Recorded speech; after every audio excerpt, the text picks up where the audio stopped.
नमस्कार दोस्तों, stock market studies में फिर से एक बार आपको बहुत बहुत स्वागत है। तो आज मैं फिर से आपके सामने कुछ इंपॉर्टेंट कंपनी का अपडेट शेयर करने वाला हूं, तो वीडियो को पूरा लास्ट तक देखिएगा। और अभी तक अपने चैनल को सब्सक्राइब नहीं किया तो जरूर कर लीजिएगा। कंटिन्यूसली इन्फॉर्मेशन और अपडेट्स पाने के लिए चैनल के ऊपर बने रहिएगा। तो चलो देख लेते हैं कौन सा कंपनी है इस वीडियो के अंदर। फर्स्ट जो कंपनी है जिसका नाम है LIC, life insurance corporation of India. देखिए LIC के बारे में बहुत सारे लोगों का बहुत सारे डाउट्स है, तो मैं आज आपको क्लियर कर देता हूँ। और कौन सा लेवल में एक बहुत शानदार तरीके से एक टेक्निकली चार्ट पैटर्न्स बना है और मैं कौन सा लेवल में एंट्री ले चुका हूँ उसके बारे में चर्चा करूंगा। तो वीडियो को पूरा लास्ट तक देखिएगा। बहुत इंपॉर्टेंट पॉइंट इस वीडियो के अंदर आपको मिलेगा, कुछ नया सीखने को मिलेगा, तो प्लीज लास्ट तक जरूर रहिएगा। तो सबसे पहले देखिए LIC के ऊपर मैं बात करूं तो पिछले दिनों में एक शानदार तरीके से मोमेंटम जर्नी देखने को मिला था, क्योंकि देखिए मार्केट आज एक तरीके से देखा जाए तो कुछ दिनों से वोलेटिलिटी की सिचुएशन में है। एक दिन पॉजिटिव में है तो दूसरा दिन नेगेटिव में, इस तरीके से सिचुएशन में ही मार्केट चलता रहता है। तो देखिए इस तरीके से होने का पीछे एक रीजन भी है, क्योंकि सामने इलेक्शन है, इसके कारण भी वोलेटिलिटी रहेगा। साथ ही साथ ग्लोबली मार्केट में अभी भी प्रेशराइज बहुत सारे हैं, तो इकोनॉमिकली बहुत सारे दिक्कत तो आएगा। और हमेशा में इतने सालों में मार्केट में काम करने के बाद मुझे जो डेटा अपडेट मिला, जो मार्च का मंथ होता है वो ईयर एंडिंग का मंथ होता है। तो ईयर एंडिंग का मंथ में तो उस टाइम थोड़ा सा मार्केट में प्रेशराइज बनता हुआ देखने को मिल जाते हैं, क्योंकि हर कोई कंपनी का फाइनली क्वार्टर 4 का रिजल्ट आने का सिचुएशन बनता है। तो उस टाइम थोड़ा सा मार्केट वोलेटिलिटी रहते हैं, क्योंकि साल भर की रिजल्ट आपको देखने को मिलेगा ईयर ऑफ ईयर बेसिस का। तो इसमें थोड़ा सा मार्केट के ऊपर प्रेशर तो बनता है, क्योंकि हर कोई कंपनी के ऊपर प्रेशराइज बन जाता है। तो क्या LIC के ऊपर कोई काम करना चाहिए? देखिए LIC के ऊपर मैंने एक टेड रिसेंट लिया हूँ। वो किस बेसिस में ट्रेड लिया मैं आपके साथ शेयर करना चाहूंगा। देखिए इस ट्रेड को शेयर करने से पहले मैं रिक्वेस्ट करूंगा, ये मेरा खुद का ट्रेड है, मेरा खुद का एनालिसिस करके मैंने ट्रेड लिया। तो आप प्लीज एक बार रिसर्च करिए, उसके बाद आपके ओपिनियन के हिसाब से ट्रेड लीजिएगा। मेरे तरफ से कोई भी रिकमेंडेशन नहीं है। तो सबसे पहले देखेंगे तो चार्ट पैटर्न्स। तो ध्यान से देखिएगा, दो तरीके से यहाँ पे मुझे सिचुएशन बनता हुआ देखने को मिले। पहली बात क्या है? पहली बात है एक ट्रेड बना, वो ट्रेड कुछ इस तरीके से बना, एक लंबा सा जर्नी का कप विथ हैंडल पैटर्न्स बना। ठीक है, तो लंबा सा जर्नी का कप विथ हैंडल पैटर्न्स बना। फाइनली क्या हुआ, यहाँ पे देखिए ब्रेकआउट हुआ, और ब्रेकआउट होने के बाद आप यहाँ पे देख सकते हैं ब्रेकआउट हुआ। ब्रेकआउट होने के बाद यहाँ पे रिटेस्ट किया और यहाँ पे कंफर्म किया इस कैंडल ने। उसके बाद देखिए धीरे धीरे करके ऊपर भी गया था, नीचे आने के बाद वही लेवल में पिछले दिनों में रिटेस्ट किया था। अभी मैं बहुत बार बोल चुका हूँ, किसी जगह पे अगर ब्रेकआउट करके कोई भी अगर रिटेस्ट करे तो सोचना उसका वॉल्यूम किस तरीके से वो देखना चाहिए।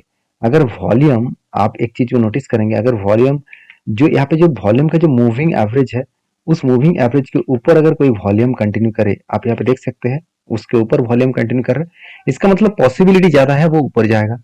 इसका मतलब हमेशा कोई भी लेवल को ब्रेकआउट करने के बाद अगर रिटेस्ट करे, उसके बाद ब्रेकआउट करे, तो सोचना वो टारगेट तक आ, आसानी से जा सकते हैं। इसका मतलब ये नहीं कि कल ही जाएगा परसों जाएगा, इसके बिल्कुल बिल्कुल मतलब सोचिएगा मत, क्योंकि टारगेट मिलने में थोड़ा सा टाइम लग सकता है। ये तो था फर्स्ट एंट्री, और सेकेंड एंट्री और कंफर्मेशन वो भी मिल चुका है। वो किस तरीके से है, ध्यान से देखिएगा। यहाँ पे एक ग्रीन कैंडल स्टार्ट हुआ और इसका एंड हुआ यहाँ तक। मतलब एक यहाँ पे ध्यान से इस चीज को नोटिस करना, मैं तो फिर से एक बार मार्किंग कर ले रहा हूँ। आप देख सकते हैं, यहाँ पे देखिए, मैं थोड़ा सा जूम कर देता हूँ और भी आपको क्लियर कट मिल जाएगा। देखिए यहाँ पे एक ग्रीन कैंडल बना, एक दो तीन चार और पांच, पांच ग्रीन कैंडल बना, और पांच ग्रीन कैंडल का टोटल लेंथ कितना बना, 22%। इसका मुझे चाहिए था 20% के ऊपर, तो 22% के ऊपर बना।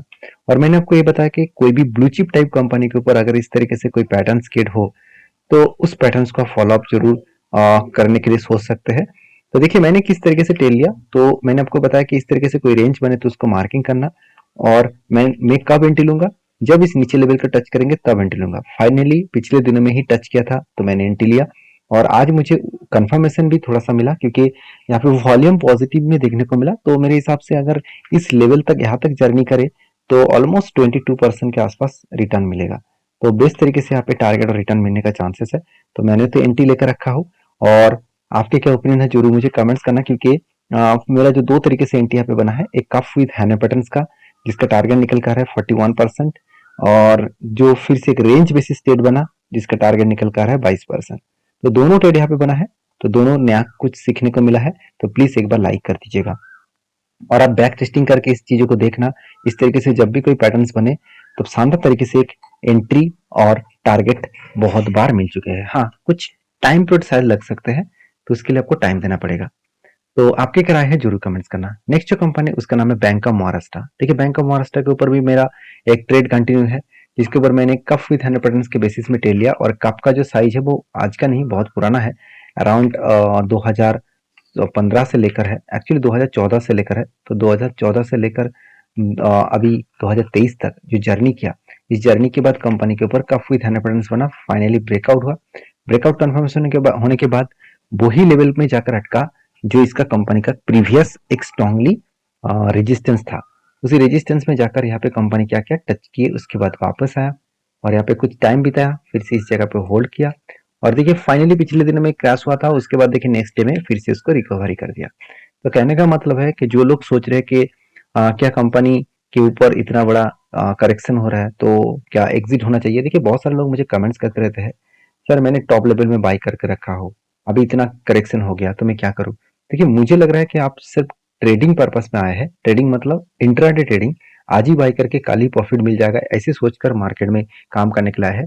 तो ऐसे जो लोग सोचकर काम करने के लिए आ रहे हैं, तो रिक्वेस्ट करूंगा आप प्लीज म्यूचुअल फंड कर लीजिए, वहां पे शांति से बैठे रहेंगे। यहाँ पे आप हर दिन अकाउंट ओपन करके देखेंगे कि कितना लॉस हुआ कितना प्रॉफिट हुआ, तो इसमें आपको बहुत बड़ा दिक्कत होगा, आपका जो साइकोलॉजी है वो बिगड़ जाएगा। तो हमेशा आपको पेशेंस के साथ बने रहना होगा। अगर आपने सही डिसीजन लिया, अगर सही स्ट्रेटजीज को, सही फंडामेंटल्स को रिसर्च करके काम किया, तो आपको भरोसा होना चाहिए उस स्ट्रेटजीज के ऊपर।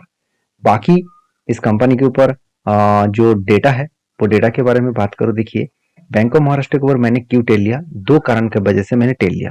पहली बात, कंपनी की जो ROE है वो बेस्ट है, 15% के ऊपर है।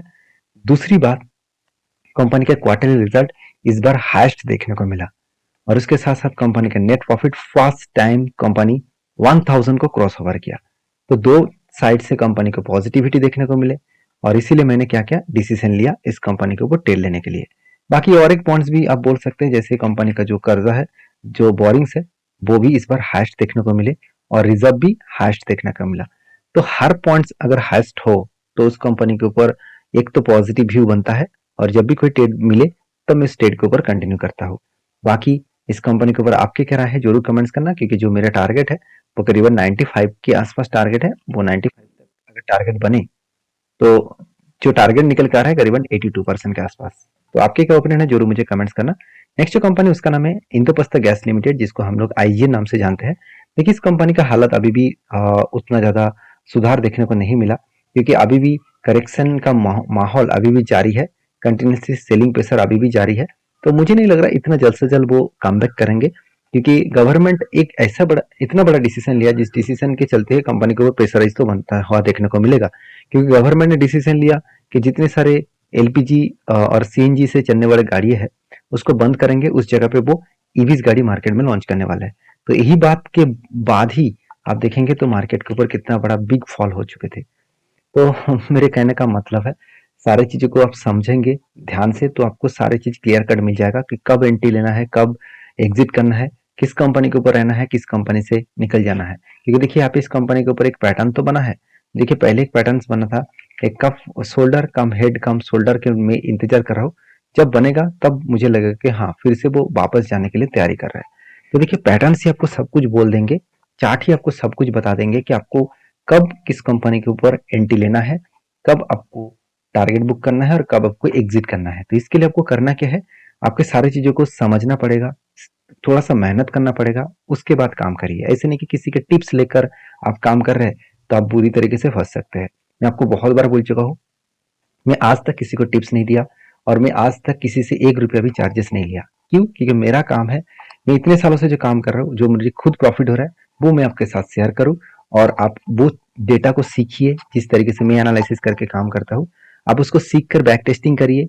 आपको उस बैक टेस्टिंग के बाद आपको लगे कि हाँ सही तरीके से इस ट्रेड को करने के बाद आपको प्रॉफिट होगा, तो आप उसके बाद कोई डिसीजन ले सकते हैं। तो आपके क्या ओपिनियन है इस कंपनी के ऊपर जरूर कमेंट्स करना, क्योंकि कंपनी के ऊपर सारे पॉइंट्स तो मैं पहले भी डिस्कशन कर चुका हूँ। अभी लास्ट जो कंपनी है उसके बारे में चर्चा करूँ, उसका नाम है केसर इंडिया लिमिटेड। देखिए इस कंपनी बहुत छोटा है, मैं पहले ही डिस्क्लेमर दे देता हूँ, इस कंपनी के ऊपर मेरा कोई होल्डिंग नहीं है, मेरा कोई इन्वेस्टमेंट नहीं है। सर मैं आपको एक अपडेट देने के लिए इस वीडियो आपके साथ लेकर आया हूँ। कंपनी का बोनस का डेट आ चुके हैं। हर एक के बदले कंपनी 6 शेयर आपको देने वाला है। तो जो लोग बोनस के शौकीन हैं तो प्लीज एक बार इस कंपनी के ऊपर रिसर्च करना, उसके बाद काम करना, क्योंकि 19th ऑफ मार्च में कंपनी आपको बोनस देने वाला है। तो इसी तरीके से वीडियो का अपडेट पाने के लिए चैनल को जरूर सब्सक्राइब करना। मिलते हैं नेक्स्ट वीडियो में, तब तक के लिए धन्यवाद।